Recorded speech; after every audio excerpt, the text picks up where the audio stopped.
First time చాలా కాలం తర్వాత full election commission రావడం, దాని తాలూకు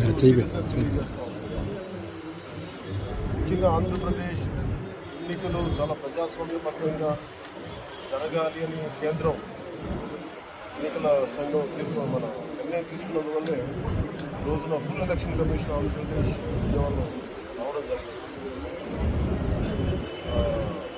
చంద్రబాబు గారు తెలుగుదేశం పార్టీ నుంచి కొన్నిసార్లు ముఖ్యమంత్రిగా పనిచేశారు, ప్రతిపక్ష నాయకులుగా ఉన్నారు.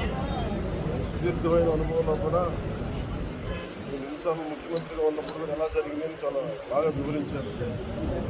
కొంత ఫెయిర్ ఎలక్షన్ జరగడానికి సాయశక్తులు ఎలా కృషి చేశారో చెప్పారు.